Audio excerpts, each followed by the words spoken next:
Welcome to the channel, guys. So today we are doing editorial analysis The Hindu for 30th April.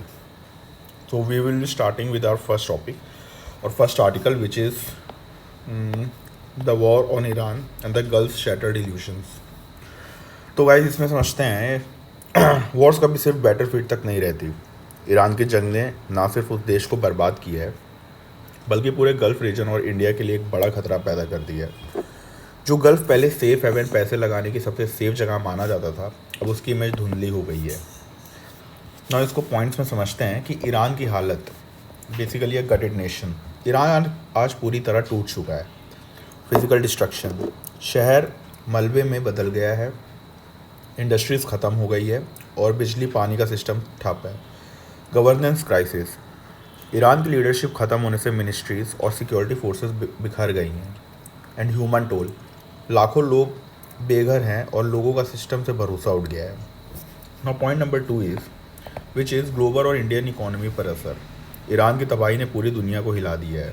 Energy crisis, crude oil, LPG और LNG की कमी से हर जगह prices बढ़ गए हैं। Now impact on India, south Asia में factories बंद हो रही हैं। दुबई से दिल्ली तक इन्फ्लेशन बढ़ गई है, जिसकी सबसे ज़्यादा असर पुअर और वर्किंग क्लास पर पड़ रहा है। नाउ रेमिटेंसेस, इंडिया की इकोनॉमी का एक बड़ा हिस्सा गल्फ से आने वाले पैसे पर चलता है। अब वहाँ नौकरियाँ खतरे में हैं, जिससे इंडियन फैमिलीज परेशान हैं। पॉइंट नंबर 3 कि गल्फ ने हमेशा अपनी चमक धमक और स्टेबिलिटी दिखाई थी, पर इस वॉर ने उसकी पोल खोल दी है। नाउ इन्वेस्टर्स अब वहाँ पैसे लगाने से डर रहे हैं। And travel and trade, Dubai जो दुनिया का सबसे बड़ा ट्रैवल हब था, अब वहाँ से फ़्लाइट लेने में लोग घबरा रहे हैं।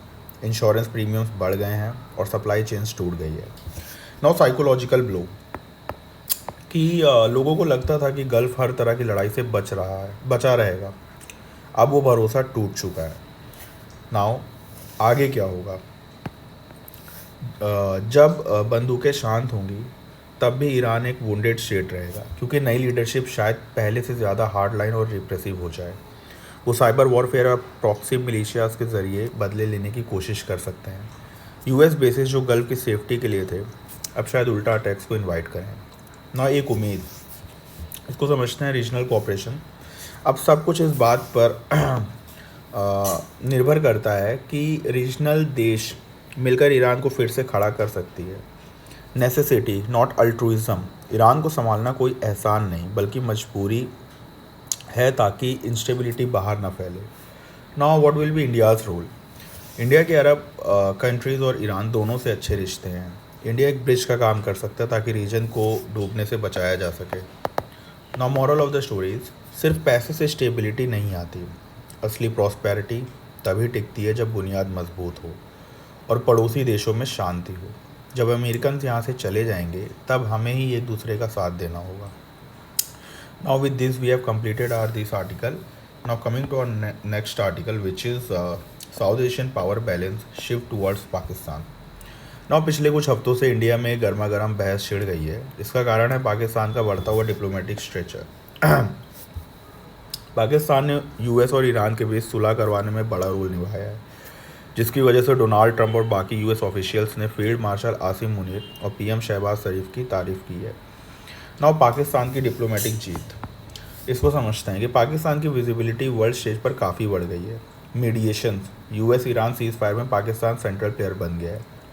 इकोनॉमिक गेंस, सऊदी अरेबिया ने पाकिस्तान को बिलियंस ऑफ डॉलर्स देने का वादा किया है।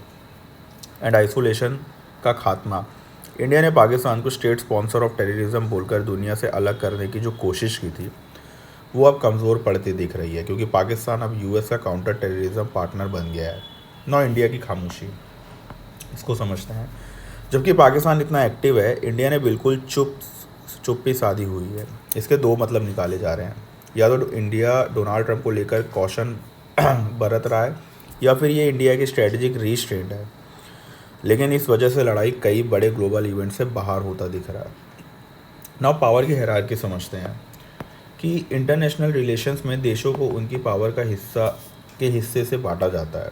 जैसे सुपर पावर्स यूएस और चाइना, जो पूरी दुनिया को इन्फ्लुएंस करते हैं। देन ग्लोबल पावर्स जैसे रशिया, जो ग्लोबल लेवल पर असर रखते हैं। एंड मिडिल पावर जैसे Turkey, Brazil, south Korea. Regional power जैसे साउथ अरेबिया अपने एरिया में जो डोमिनेट करते हैं, एंड देन माइनर पावर जिनका असर सिर्फ उनकी बॉर्डर तक है। नाउ लुई इंस्टीट्यूट के मुताबिक पावर 55% हार्ड पावर जो कि मिलिट्री इकोनॉमी और 45% सॉफ्ट पावर जैसे जैसे डिप्लोमेसी और नेटवर्क से बनती है। नाउ हमको यहाँ पे with fourth point having a shifting balance. Now यहाँ पर बदलते हालात दिख रहे हैं, जैसे कि आर्टिकल के मुताबिक इंडिया और पाकिस्तान अपोजिट डायरेक्शंस में जा रहे हैं। पहले इंडिया को एक ग्लोबल पावर माना जाता था, लेकिन अब वो मिडिल पावर की तरफ स्लाइड होता दिख रहा है।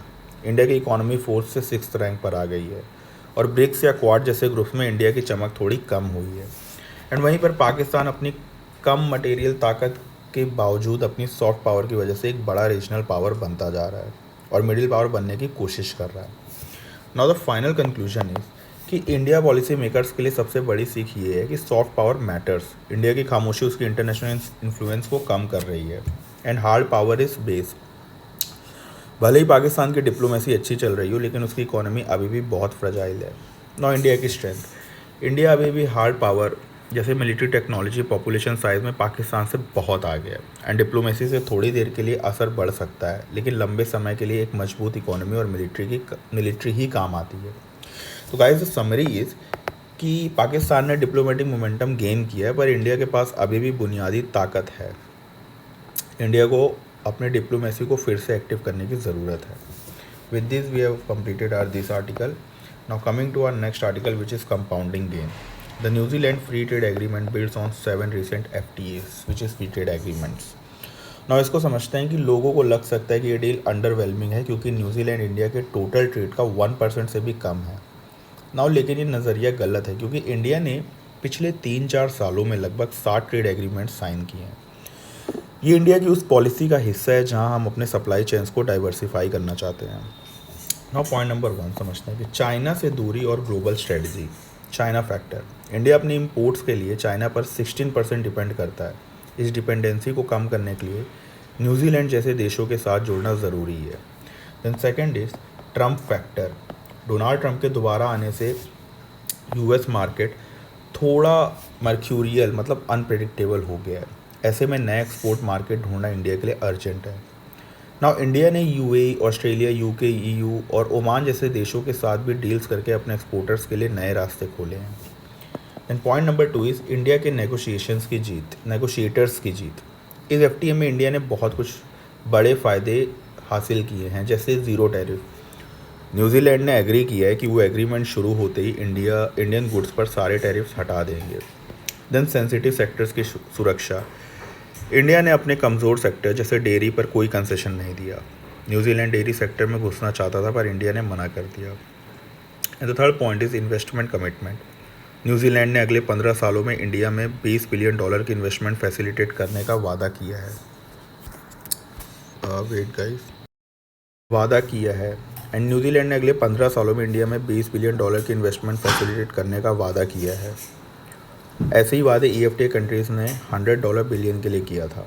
नाउ द थर्ड इज कि नए कदम और चैलेंजेस। डेडिकेटेड डेस्क, न्यूजीलैंड के इन्वेस्टर्स की मदद के लिए इंडिया एक स्पेशल डेस्क बनाएगा। नाउ टारगेटेड अप्रोच, ये सब इसलिए किया जा रहा है ताकि जॉब्स क्रिएट हों, चाइना पर डिपेंडेंसी कम हो और देशों की इनकम बढ़े। नाउ स्टिकी प्रॉब्लम, हालांकि ये सब अच्छा है, पर इंडिया के लिए एक पुरानी मुश्किल अभी भी बनी हुई है, वो है डोमेस्टिक मैन्युफैक्चरर्स का स्केल अप ना कर पाना। नाउ द समरी इज़ कि ये FTA सिर्फ एक ट्रेड डील नहीं है, बल्कि इंडिया के एक बड़ी प्लान का हिस्सा है, ताकि हम ग्लोबल मार्केट में किसी एक देश पर निर्भर ना रहें और अपनी शर्तों पर ट्रेड करें। With this we have covered this article. Now coming to our next article which is cart before horse. Roads need upgrade before tech solutions can reduce accident. India में अक्सर मुर्गी पहले आई या अंडा वाली प्रॉब्लम होती है। हम ऐसी टेक्नोलॉजी लाते हैं जो बड़े लेवल्स पर ही काम करती हैं, लेकिन उस स्केल को मैनेज करना मुश्किल होता है। अभी ministry of road transport communication लाने की तैयारी में है, जिसका मकसद रोड एक्सीडेंट्स कम करना है। नाउ इसको हम समझते हैं कि V2V टेक्नोलॉजी क्या है, सेफ्टी या नई मुश्किल। रोड एक्सीडेंट्स इंडिया में एक गंभीर समस्या है। अप्रैल में कर्नाटका, महाराष्ट्र और यूपी में हुए एक्सीडेंट्स में 50 से ज़्यादा लोग मारे गए। सुप्रीम कोर्ट ने भी कहा है कि राइट टू लाइफ के तहत सरकार को रोड सेफ बनानी चाहिए। इसीलिए V2V टेक्नोलॉजी की बात हो रही है, मतलब कि व्हीकल टू व्हीकल। ठीक, हम इसको समझते हैं कि V2V और V2X क्या होता है। V2V is vehicle to vehicle. इसमें गाड़ियाँ एक दूसरे को अपनी लोकेशन और स्पीड का डेटा भेजती हैं ताकि टक्कर ना हो। और वहीं पर V2X मतलब व्हीकल टू एवरीथिंग। ये एक बड़ा सिस्टम है जिसमें गाड़ियाँ ट्रैफिक लाइट्स और पैदल चलने वालों से भी कनेक्ट होती हैं। नाउ द थिंग इज़ कि इंडिया के सामने बड़ा चैलेंजेस क्या है। भले ही सुनने में अच्छा लगे, लेकिन इंडिया में इसे इम्प्लीमेंट करना बहुत मुश्किल है। जैसे इंटरऑपरेबिलिटी की कमी। अभी तक मिनिस्ट्री ने ये फिक्स नहीं किया कि गाड़ियाँ किस लैंग्वेज में बात करेंगी। बिना बैकएंड सिस्टम के अब ये बेकार है। नाउ भारी खर्चा। गाड़ी मालिकों पर पहले से ही ट्रैकिंग डिवाइसेस और हाई सिक्योरिटी प्लेट्स का बोझ है। V2V के हार्डवेयर का खर्चा और बढ़ जाएगा और इसमें कोई सब्सिडी भी नहीं मिल रही है। और द थर्ड पॉइंट है ट्रेनिंग और सेफ्टी। हमारे बहुत से ड्राइवर्स डिजिटल इंटरफेसेस के आदी नहीं हैं। अगर ड्राइवर को अलर्ट समझ नहीं आया तो टेक्नोलॉजी का फ़ायदा नहीं। साथ ही हैकर्स गलत सिग्नल भेजकर अननेसेसरी ब्रेकिंग एक्सीडेंट्स भी करवा सकते हैं। और द थर्ड पॉइंट इज़ असली समस्या रोड डिज़ाइन। इंडिया की रोड्स पर सिर्फ गाड़ियाँ नहीं बल्कि दो पहिया वाहन, पैदल चलने वाले और साइकिल वाले भी होते हैं। अगर सिटी स्मार्ट नहीं है तो V2V जैसा स्मार्ट सिटी सोल्यूशन ज़्यादा काम नहीं करेगा। Now network issue. 5.9 gigahertz band पर कॉन्जेशन और डेटा लॉस का खतरा रहता है। एंड अर्ली अडॉप्टर्स का नुकसान। जो लोग इसे पहले खरीदेंगे उन्हें पूरा पैसा भरना पड़ेगा, लेकिन फ़ायदा तभी होगा जब सड़क पर हर गाड़ी में ये सिस्टम हो। आगे का रास्ता। आर्टिकल के मुताबिक मिनिस्ट्री को इसे एकदम से थोपने के बजाय पहले इंफ्रास्ट्रक्चर और ट्रेनिंग पर ध्यान देना चाहिए। देन टेक्नोलॉजी को धीरे धीरे रोल आउट करना चाहिए एंड लोगों को फाइनेंशियल मदद, सब्सिडीज़ जैसे हो गया, इसे देना चाहिए ताकि खर्चे कम हों। नाउ जब तक हमारी बेसिक रोड डिज़ाइन और ट्रैफिक सेंस नहीं सुधरता, तभी तक V2V जैसे हाई टेक सोल्यूशन सिर्फ दिखावा बनकर रह जाएंगे। इससे पहले ज़मीन पर काम करना ज़रूरी है। So with this we have completed this last tutorial 2। I hope कि आपको ये पसंद आया होगा एंड मिलते हैं नेक्स्ट वीडियो में और भी अच्छे एनालिसिस के साथ। Thank you guys and